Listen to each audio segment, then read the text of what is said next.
BJP कभी नहीं छोड़ूंगी, मैं राजनीति कभी नहीं छोड़ूंगी। मुझे बीजेपी से निकाला गया था, मैंने छोड़ी नहीं थी बीजेपी, और मैं मना कर रही थी कि आप मत निकालिए, जिन आधारों पे आप निकाल रहे हैं ये गलतियां सब नेताओं ने की हैं, उनको नहीं निकाला गया तो आप मुझे क्यों निकाल रहे हैं। नहीं, मेरी योगी जी से चुनाव को लेकर बात नहीं होती, हम राजनीतिक बातें बहुत कम करते हैं, हम दूसरी बातें करते हैं। और दोनों बिल्कुल भाई बहन के, हमें वो जब 18 साल के थे तब से उनको जानती हूँ, मेरे से छोटे हैं 13 साल, तो मैं उनको यद्यपि क्योंकि वो गोरखपुर पीठ के महंत हैं तो उनका सम्मान करती हूँ, लेकिन छोटे भाई के नाते उनसे स्नेह भी बहुत रहे। तो इसलिए एक ऐसी देन है वो भारत के लिए कि उनको जितनी ज्यादा सीटें मिल सके, मतलब 400 सीटों में मेरी वजह से 400 वोट भी अगर बढ़ गए तो मुझे खुशी होगी। लेकिन मैं चाहूंगी कि हमारे पार्टी के राष्ट्रीय अध्यक्ष जगत प्रसाद नड्डा जी इसको स्पष्ट करें कि मैं चुनाव लड़ने से मना कर चुकी हूँ 24 का। मैं बीजेपी कभी नहीं छोड़ूंगी, मैं राजनीति कभी नहीं छोड़ूंगी। मुझे बीजेपी से निकाला गया था, मैंने छोड़ी नहीं थी बीजेपी, और मैं मना कर रही थी कि आप मत निकालिए, जिन आधारों पे आप निकाल रहे हैं ये गलतियां सब नेताओं ने की हैं, उनको नहीं निकाला गया तो आप मुझे क्यों निकाल रहे हैं। लेकिन फिर भी निकालने की डिजाइन पहले से तय थी, इसलिए निकाल दिया था। फिर मैंने पार्टी क्यों बनाई, क्योंकि मुझे तो पूरे टाइम मेरी कंट्रीब्यूशन की कैपेसिटी बहुत बड़ी है, मैं उसको कभी नहीं छोड़ूंगी। योगदान देने की क्षमता बहुत बड़ी है, मैं अपने योगदान देने की क्षमता तो किसी कीमत पे नहीं घटने दूंगी। जब भगवान ने मुझे दे दी, आप लोगों ने मुझे दे दी, आप सब ने, मीडिया भी उस व्यवस्था का एक अंग है जिसने मुझे वो शक्ति प्रदान की है, मैं क्यों उसको कम होने दूंगी। तो न, और राजनीति नहीं छोड़ सकती हूँ। मैं एक बार छोड़ गई थी, एक ही बार जीवन में फैसला लिया था जब मैं केदारनाथ जी के लिए व्याकुल हो गई थी, दर्शन करने के लिए केदारनाथ जी के, मतलब शिला के नहीं, साक्षात बाबा को देखना है। तो मैंने इस्तीफा दे दिया था, मैं कैबिनेट मिनिस्टर थी, और अटल जी ने मुझे 1100 रुपए दे के शाल उड़ा के पहले तो मना किया कि क्यों इस्तीफा दे रही हो, तो उन्होंने कहा कि ठीक है तुम्हारा मन दृढ़ लग रहा है, तुम जाओ, मैं तुम्हारा सम्मान करता हूँ। अब मैं केदारनाथ में, क्या मुझे भगवान के दर्शन हुए? नहीं हुए। फिर मैं लौटी क्यों, वो मैं आपको बताती हूँ, और तय करके लौटी कि अब अंतिम सांस तक राजनीति करूंगी। वहां मैंने एक पुली को चढ़ते हुए देखा, 14 किलोमीटर की चढ़ाई, वो पीछे लोहे का गेट बांधे था।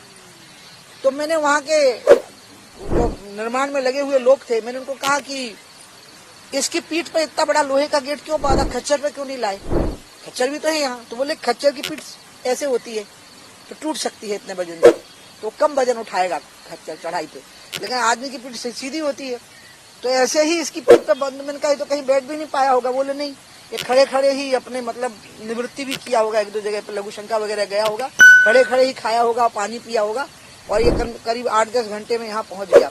लेकिन इसको अच्छी मजदूरी मिली। मुझे उसी में केदारनाथ देखे और मुझे लगा भगवान के दर्शन हो गए, यही केदारनाथ है। और मैं वहीं तय करके आई थी केदारनाथ की ध्वजा को देखते हुए कि पूरी जिंदगी ऐसे लोगों के लिए राजनीति करूंगी, जो खच्चर नहीं कर सकता है वो उससे करवाया जा रहा है, और जब तक ये लोग जिंदा रहेंगे मैं तब तक राजनीति करूंगी, और मैं अगले जन्म में भी इनके लिए राजनीति करूंगी। गंगा तो मेरी जिंदगी में आई तो उन्होंने मेरी बहुत बड़ी कमी पूरी की। मैंने अपनी माँ के अलावा किसी से प्यार नहीं किया। मेरी शादी की बातें चली हैं, लेकिन वो एक अलग चीज है, लेकिन जो इसको आत्मिक प्यार कहते हैं, मैंने सिर्फ अपनी माँ से किया, और मैंने अपनी माँ खो दी 81 में।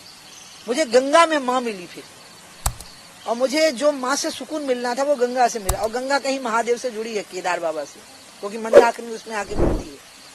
तो इसलिए मैं तो राजनीति तब तक करूंगी जब तक इस प्रकार के लोग इस धरती पर रहेंगे जो खच्चर से बुरे काम करने के लिए तैयार होंगे। उनके लिए मुझे जिंदा रहना है, जीवित रहना है, उनके लिए मुझे राजनीति करनी है, बीजेपी को मजबूत बनाए रखना है।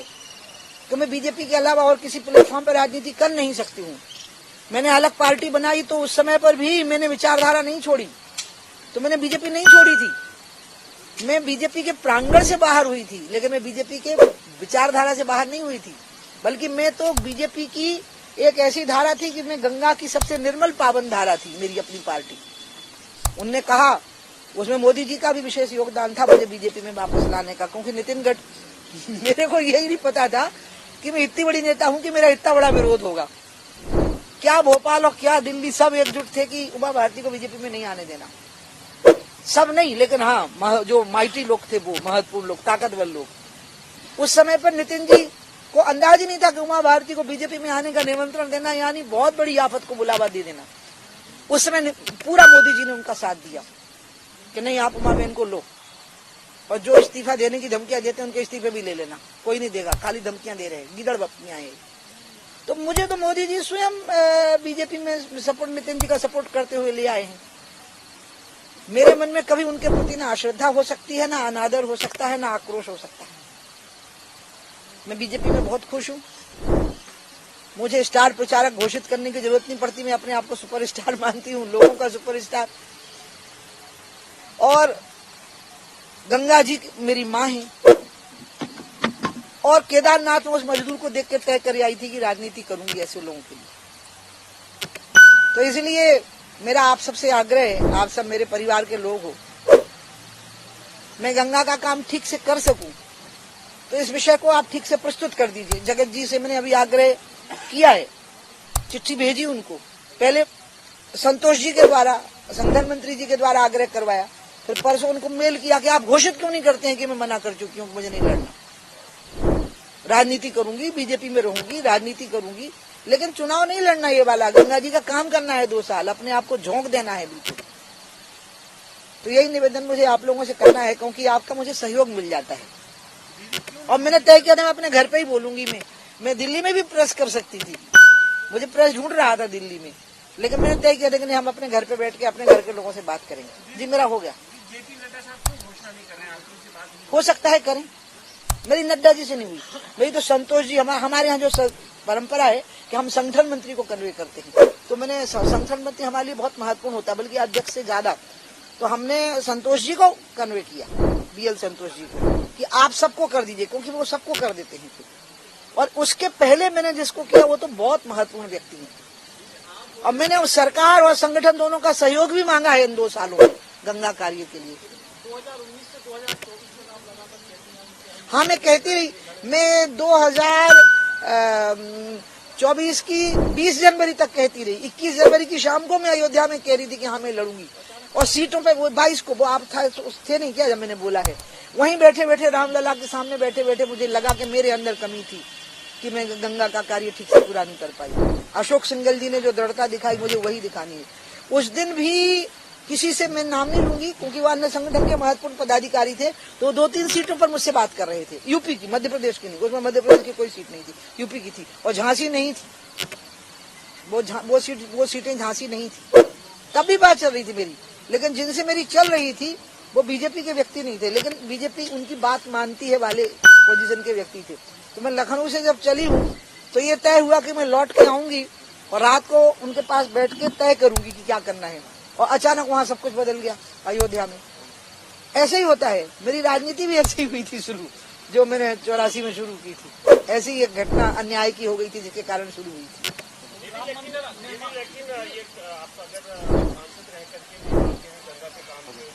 नहीं, वो नहीं नहीं हो पाता। संसदीय क्षेत्र की जिम्मेवारी को मैं बहुत गंभीरता से लेती हूँ। मैं झांसी के लोगों को पूरे समय उपलब्ध रही हूँ। जब तक योगी जी की सरकार नहीं बन गई तब तक 3 साल जिस तरह से मुझे झांसी को प्रोटेक्ट करना पड़ा है, वो ध्यान रखना पड़ा है, उसमें मैं इतनी थक गई थी। मंत्रालय का काम, गंगा जी का काम, झांसी का काम, it was such A tiring, मतलब इतना थका देने वाला काम था वो। और वो एक ढलान का भी समय आता है, 55 की उम्र हो रही थी मेरी, और मैं अपने आप को बिल्कुल झोंके हुए थी। 53-54 की शायद उम्र हुई थी, नहीं हो सकता।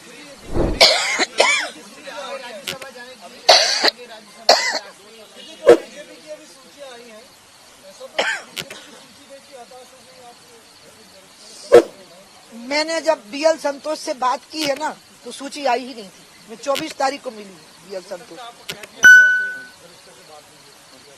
वो आप वरिष्ठों से ही पूछ लीजिए थे, या तो आप मेरा सच मान लीजिए, नहीं तो जो वरिष्ठ लोग हैं जो ऑफ द रिकॉर्ड ब्रीफिंग कर रहे हैं उनसे पूछ लीजिए। मेरे को लोग चाहिए। दीदी, जो राम मंदिर आंदोलन में लोग योगी जी का जवाब दे दो। योगी जी से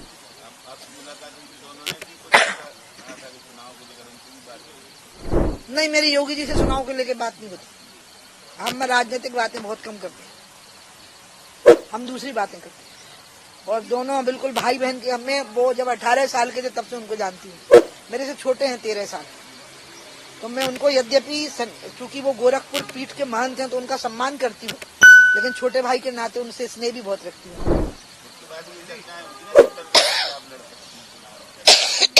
नहीं, मेरे उत्तर प्रदेश से लड़ने की ही चर्चा थी हमेशा से। हाँ, हमेशा से थी। एक आध सीट और भी थी, लेकिन फैसला ना उधर से हुआ था ना इधर से। मैं फैसले की बात नहीं कहूँ, क्योंकि फैसले पे आने की घड़ी आई ही नहीं थी। उसके पहले ही मैंने 22 जनवरी को फैसला कर लिया और 24 जनवरी को संगठन मंत्री जी को सुना भी दिया, 24 फरवरी को। राम मंदिर आंदोलन से जो लोग जुड़े हुए थे प्रमुख और क्या, चाहे वो विनय कटियार हो, आप हो, जय भानु पवैया हो, जो प्रमुख जो आगे लोग थे, वो चाहे खुद मना कर रहे हो या उनके टिकट बहुत सारे तमाम लोग चुनाव वो अपना पक्ष स्वयं बताएं। नहीं, वो अपना पक्ष स्वयं बताएं। नहीं, मैं उनके पक्ष की तरफ से प्रवक्ता नहीं, मैं उनकी प्रवक्ता मैं कैसे भी नहीं देखती हूँ, क्योंकि बहुत सारे लोग जो राम जन्मभूमि आंदोलन में थे वो प्रधानमंत्री बने हुए। मोदी जी स्वयं राम जन्मभूमि के पहली जो रथ यात्रा निकली है मंदिर निर्माण की, उसके आर्किटेक्ट थे। प्रमोद महाजन जी रथ यात्रा पे सवार थे, वो रथ यात्रा के वो थे, मतलब सारथी थे, और पूरा आर्किटेक्ट नरेंद्र मोदी जी थे। तो राम जन्मभूमि आंदोलन में जुड़े हुए तो बहुत सारे लोग हैं जो बैठे हुए हैं, मंत्री बने हुए हैं, चुनाव लड़ रहे हैं, उसमें से एक तो सीधा प्रधानमंत्री बना हुआ है। अब इनकी सुन लें, इसके बाद आप। प्रदेश में दो आप साथी सक्रिय हैं राजनीति में, एक को टिकट नहीं मिला और एक लड़ना नहीं चाहती।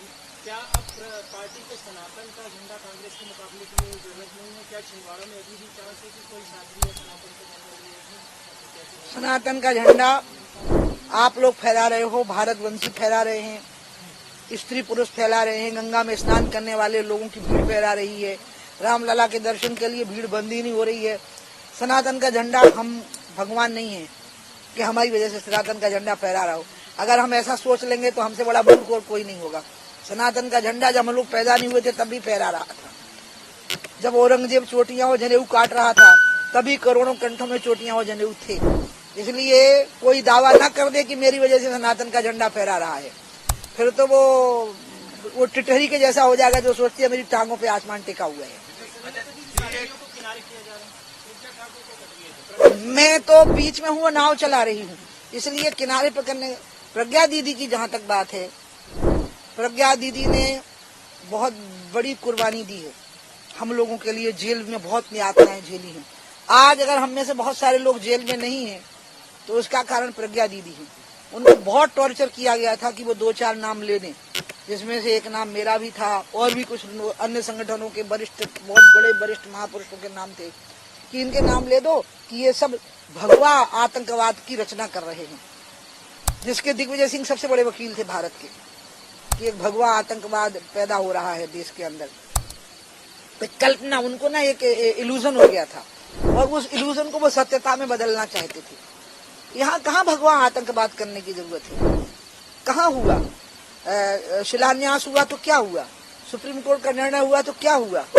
और जब प्राण प्रतिष्ठा हुई तो क्या हुआ? देश ने एकजुटता के साथ सुना है। तो इसलिए दीदी माँ का टिकट कटा है।